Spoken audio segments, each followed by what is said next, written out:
And just for the sake of you leading the subject or text or you can go back and say what she talked about, I just want to put it out on the record. Be careful where you lay your head. All right. Just for a point of interest, maybe somebody didn't just get that. And maybe because you said it or I said it, maybe you need to confirm this with your neighbor. And this is, I know they asked a lot of questions this week, but I'm just here for a warning. Be careful where you lay your head. Can you tell your neighbor that? Be careful where you lay your head. Can you turn to your other neighbor and say, be careful. Be careful where you lay your head. where you lay your head. Mm-hmm. Now here tonight Talk we about read it, about man. a man by the name of Samson. From birth, God told Samson.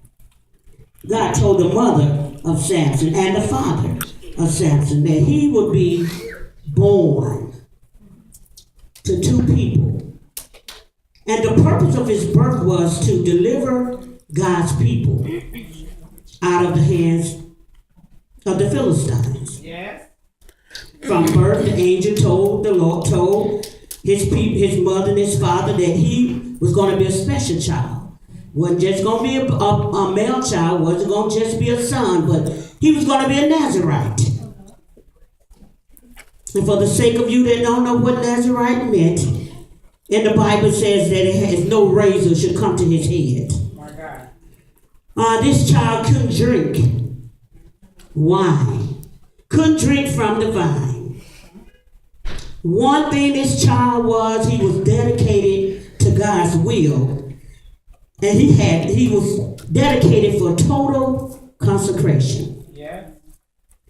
Now God called Samuel for a particular reason, and I think I stated it earlier, but I want to reiterate it, that God called this male child to save his people. But how many know when God has something for you, Satan is present? Amen. When God called you to a duty, amen, Satan not going to let you do it, amen, alone. Amen. So here was Samson, flesh got in the way. His flesh got in the way so much that he fell in love with the harlot. And we all know what that word means. After he finished with this harlot, he fell in love with another woman by the name of Delilah. So here was he went and found himself with this Delilah. She was a Philistine, is what I want you to know. She was offered 1,100 pieces of silver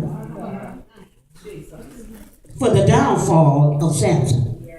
Somebody holler out and say, money talk. Money talk. You better preach. I don't know if I heard it loud enough, but somebody on this side said, money talk. Money talk. Yeah. What about you all on this side?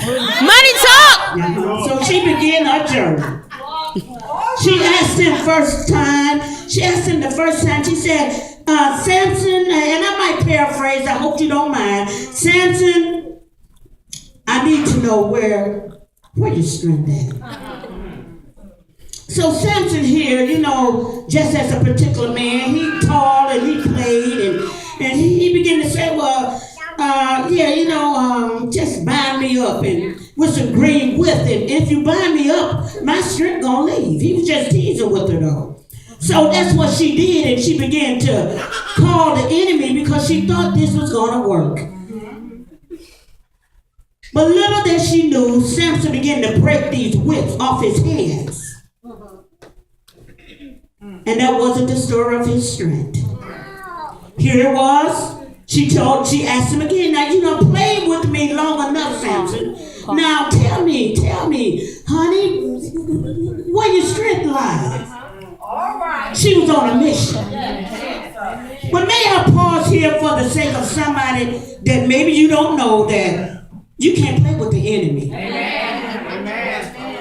He don't play fair. Amen. That's right. No, he don't play fair. It seems to me that by now, this is the second time that Samson would have said, you know what, girl, I'm tired of you playing around. It's time to stop this junk, because he knew what God had told him to do it, and his mission was to deliver God's people out of the hands of the Philistines.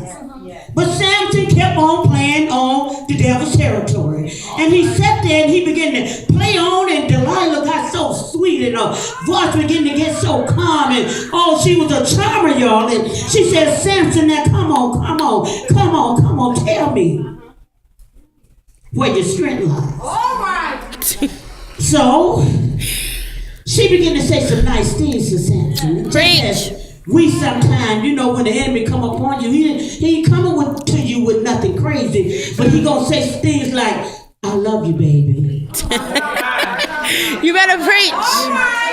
I need you, honey. It's not gonna hurt long.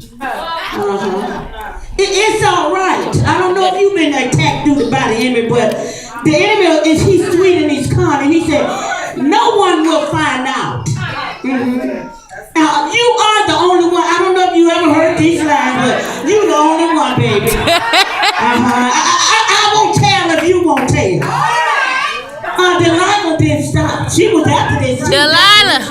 And she wanted that 1,100 pieces of silver. So Delilah, she just kept on, and she was persistent, and her words began to weaken. See, you can talk to a man.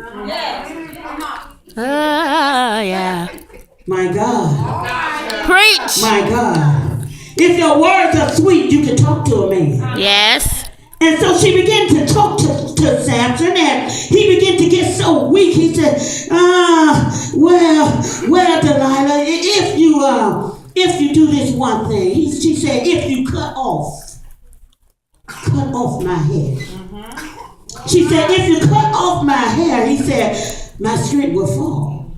So this is what she did. Now you realize at this point that Samson was in trouble, because God told him no razor should come to his head. And he laid his head in the lap of Delilah, and she began to rock him to sleep. Oh my God. And as she rocked him